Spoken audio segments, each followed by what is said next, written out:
Another blood-red sunset and yet another moon phase, and still another 100 miles to my next resting place. Driving down the road, eyes on the horizon.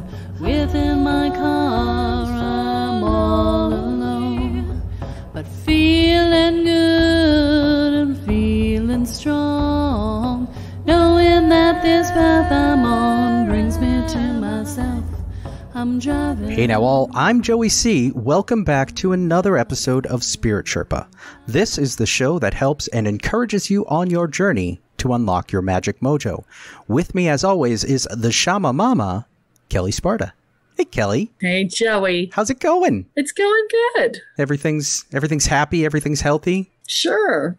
Why not? Why not? The tree is still hanging out. I was just going to ask about the tree. And, I think we may just leave it there. Can you just cut off the part that's going to like kill your house?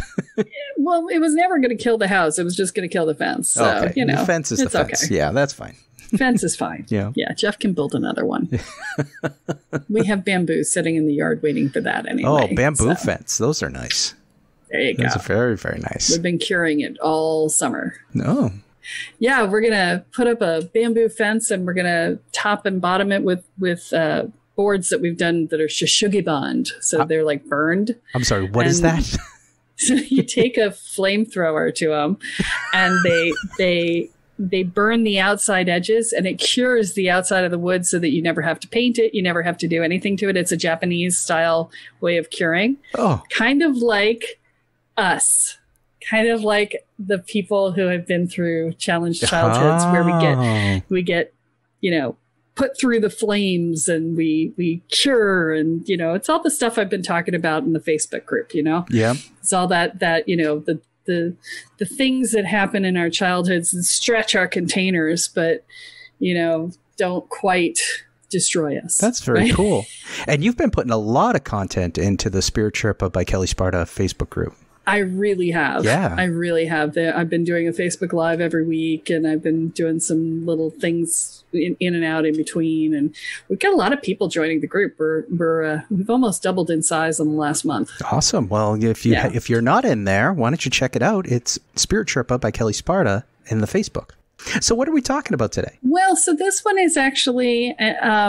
somebody gave me this one. I'm trying to remember who. It was either Nicole or Chris, and I can't remember which. So, guys, I'm sorry, but it was one of you. Gave me this topic, and we finally got to it. So, I've had so many people coming on the show in the last couple of months that we haven't had a lot of time for me to do an episode. But we're going to talk about two souls, one body. That sounds really, really crowded. It is. Okay, how does that happen, Kelly? Or what is it? Let's talk about that first. What is it? So, you know, there's several ways to look at this, and there are things that I have seen personally versus things that I've heard of, right? Okay. So I'm gonna delineate the two because I can only talk in theory about the things that I've heard of because I haven't had a personal experience of them. So you know, one of the things that you hear about is the idea of a twin that dies in the womb. Okay. And, you know, they share the body of the remaining twin. So that could happen. And that's when you get that, you know, good twin, bad twin sort of thing going on oftentimes within the energetic. The more common one that I have seen is where an alien comes in and cohabitates in a body, or when an alien takes over a body from someone who's just departed it. And I've seen both of those scenarios in person. Okay. The one where the alien was cohabitating, the person had been in a really bad car accident, and the alien offered to come in and provide structural support to help the person recover from the car accident. And, you know, she was like 16 when this happened. Wow. But the agreement was, if you let me in to help you recover, then I get to stay with you for your whole life. And so I didn't speak to her until she was, I would guess, in her 40s. And I looked at her and went, "You're not alone in there, are you?" And she was like, "Nope." She's like, you're one of the few people to actually notice that. She said, everybody notices there's something not quite right. They don't say anything, but I can tell, but they don't know what it is. She's like, you're the only person who's looked at me and said, you're not alone. and she told me the story. And I told her, I said, you do realize that was an agreement you made prior to being of age. And it was an agreement made under duress. And you have the option to break it if you want, because that was somebody taking advantage of you. That's not okay. And she said, yeah. She's like, that's food for thought. I will think about it. I haven't talked to her since, so I have no idea what choice she made. But, that's one way in which this sort of thing can happen. The other time I personally had the experience of it was when a woman showed up at a networking event. And she was a person of color in a room filled with mostly white women. And she came into the networking event. Well, there was a little bit of networking and then an education session and then breakout sessions, right? And in the education session, she was asking questions that were, they sounded like they were presented by an anthropologist. Okay. About understanding how the world worked in certain ways. And they were coming from a woman of color to the room of white women. They were in Cambridge, Massachusetts, which is, very conscious and whatnot. They were very triggering questions for the room. And I could tell that she wasn't trying to be triggering. She was just asking questions. And I was like, right? And, they tried to answer them and they tried to do it. But the questions that were being asked were so strangely worded and, really contextually challenging for, a lot of different reasons. And I went up to her afterwards and I looked in her eyes and I'm like, oh, that explains it, because she was an alien. And she was alone as an alien in that body. And I just looked at her and I said, okay. I said, you're new to this body, aren't you? And she looked at me and went, yes. Is it obvious? And I'm like, it's very obvious. She's like, oh. I'm like, yeah. I came to find you because you need to get some rules of the road.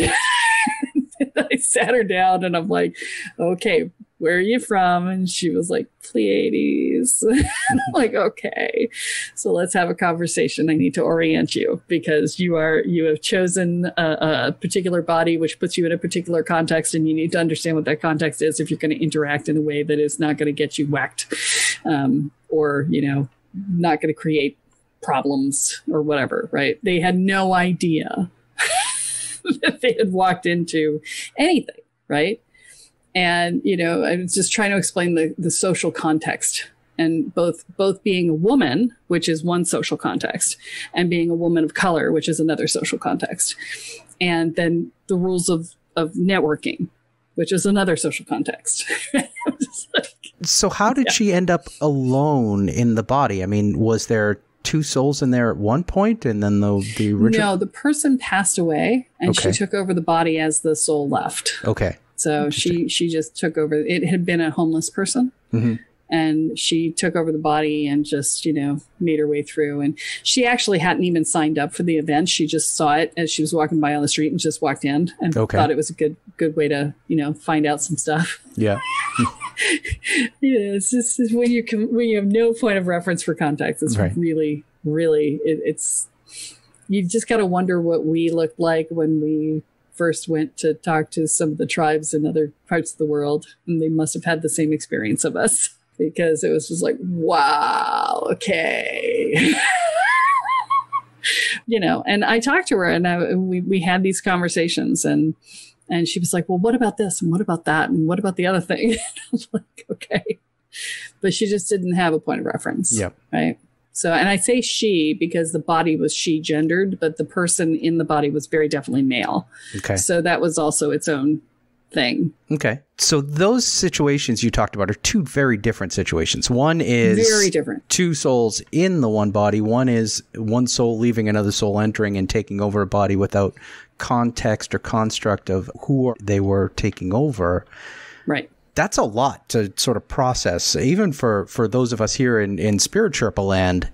Yeah. There's a lot there. That's some new stuff. So, well, and, you know, I mean, if you think about it, even when you're channeling, you're doing two souls in one body. Okay. Right? Yep.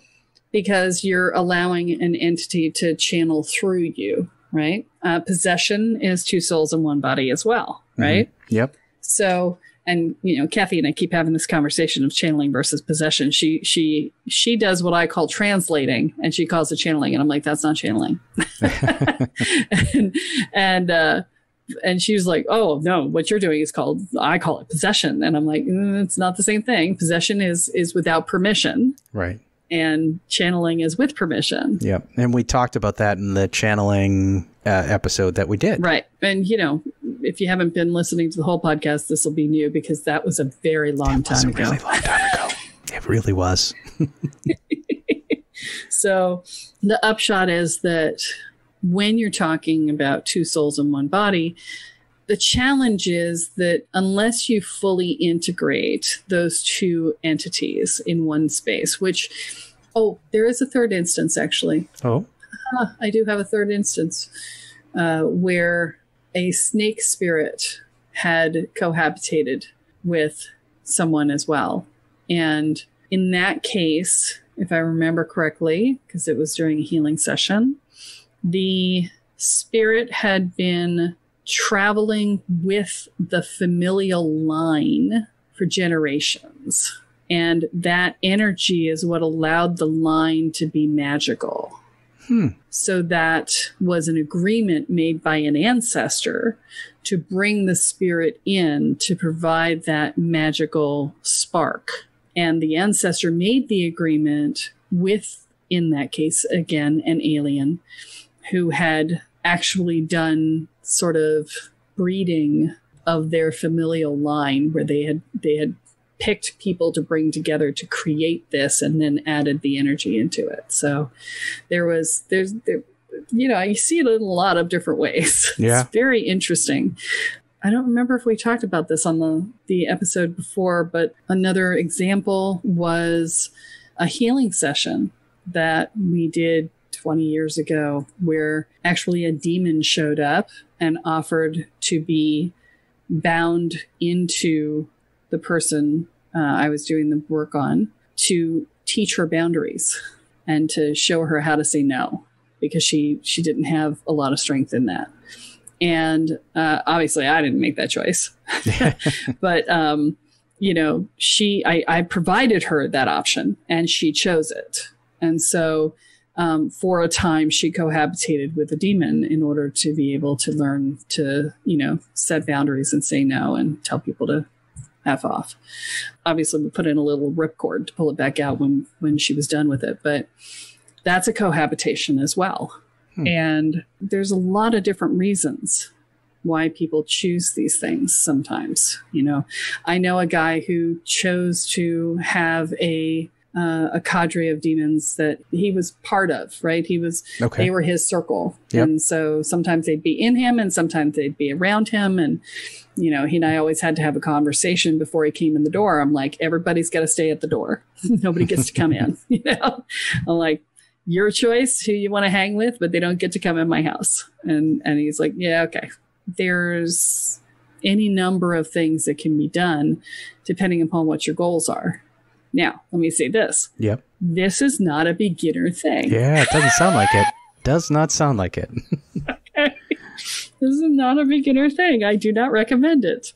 But, you know, there are reasons why it may be helpful in certain times and places. If you think about it, Abraham Hicks is a two souls, one body scenario. Right? Mm-hmm. Because they've been working together so long. The challenge, as with channeling, is if you're going to cohabitate with something, if it's never been embodied, you better make sure you're in charge of the body. Right. Because otherwise it could starve you. It could dehydrate you. It could, you know, give you a bladder infection because it never goes to the bathroom. It's just bad things happen when entities that don't know the body get into the body. Yeah. You never sleep, Yeah. Fun stuff.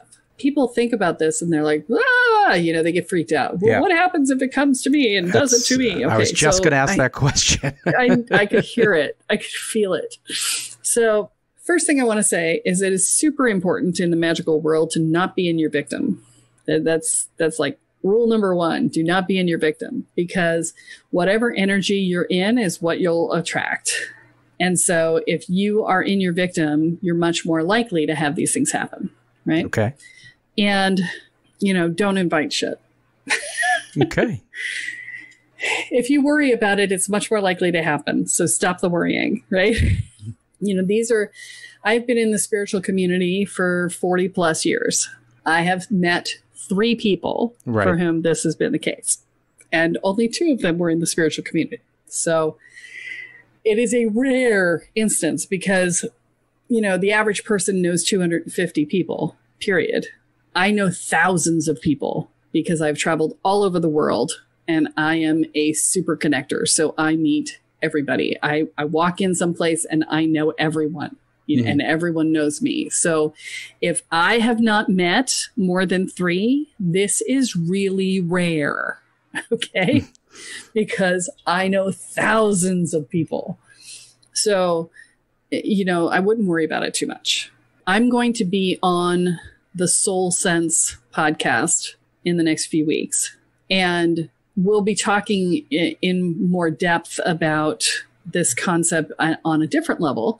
We're going to talk about 2 souls merging in a tantric union, and we're going to talk about merging with your higher self on that episode. So if this topic is interesting to you, you may want to tune into that episode when it comes out on Soul Sense, and we'll reference it when we do it. In the nuance to what you just said, there was 2 souls merging in the tantric sense. You're talking 2 souls that are embodied in separate bodies, yes, coming together in the tantric sense, and then merging with your higher self is sort of connecting to that upline of your own soul. Yes, yeah, it's bringing your awareness of the physical reality and your awareness of the spiritual world together. Yeah, and so we're going to talk about that then. And so if you're interested in that, we will put a link to it in the Facebook group. Mm-hmm. So in the Spirit Sherpa by Kelle Sparta Facebook group.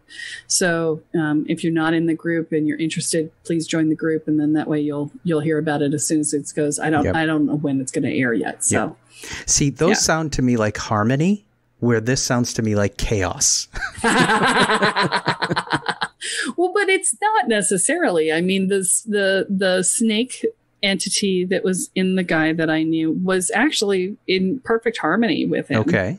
And the alien that came into the woman who was 16 in the accident, there was good harmony there. Okay. It's not meant to be chaotic, right? So I want to mention one more piece. So there was a time when I was in a restaurant and I looked across and there was a child of maybe 10 years old and with his parents. And we were in one of those restaurants that you sit at a U-shaped table and they prepare the food in the center. Yep. And the kid was having motor issues that were really subtle. But I was like, that's a neurological issue.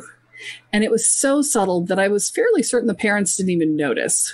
And the only reason I would have noticed was because, I went through nursing school with my mom. So I was trained to notice these things, right? I read Grey's Anatomy years ago. Yep. So I just checked in energetically. And as it turns out, there was an alien living, sort of halfway in his head on a different dimension, right? Okay.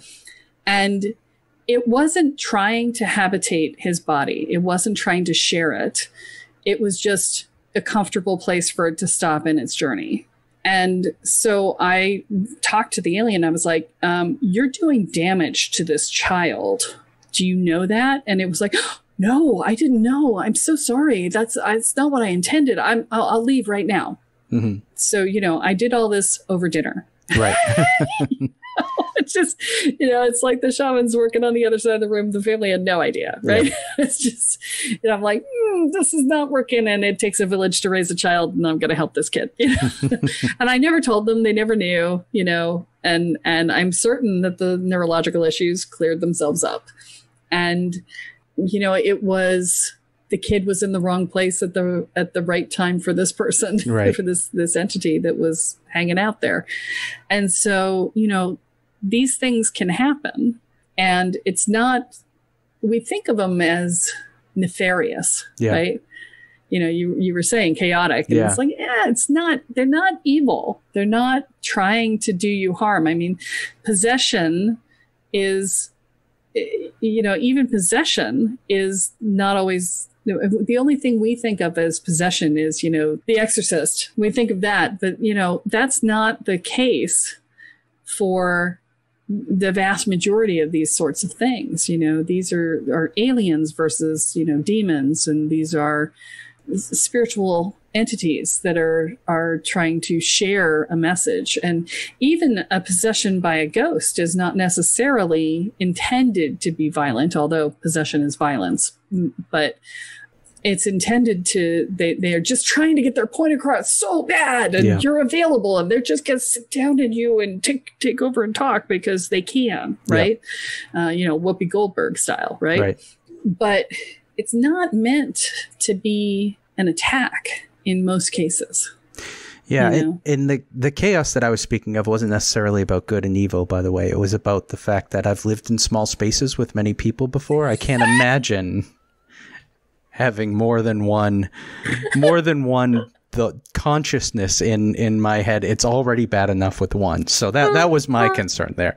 That's hysterical. So you mentioned this, and I want to sort of call it out. You said these are largely extraterrestrial in terms of the Earth perspective, the human Terran perspective.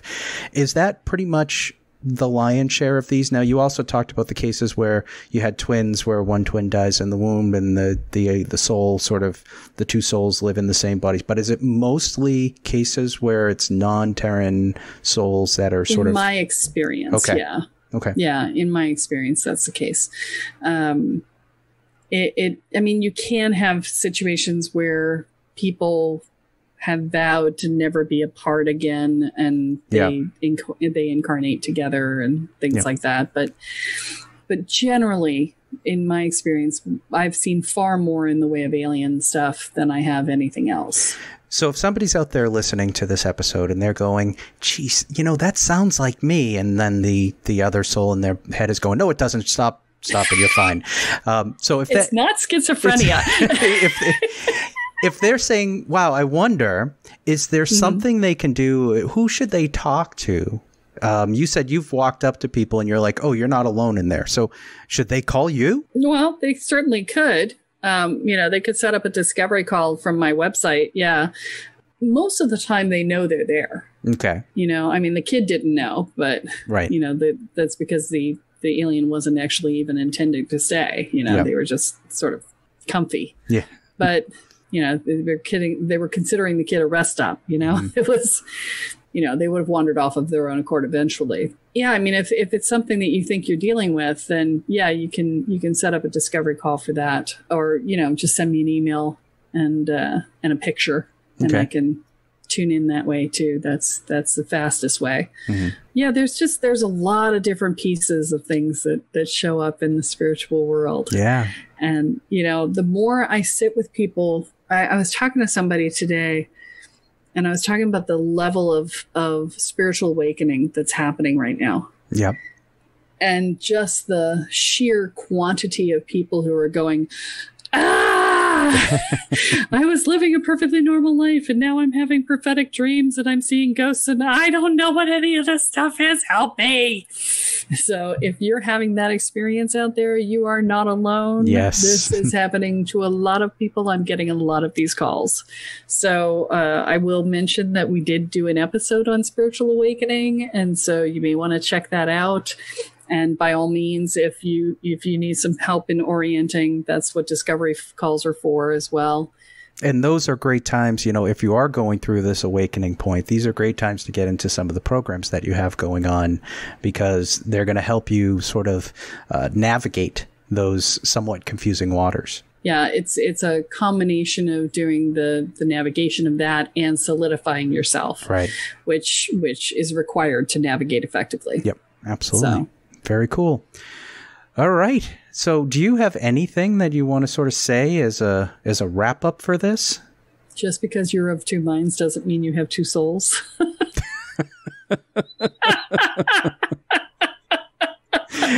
That'll do it.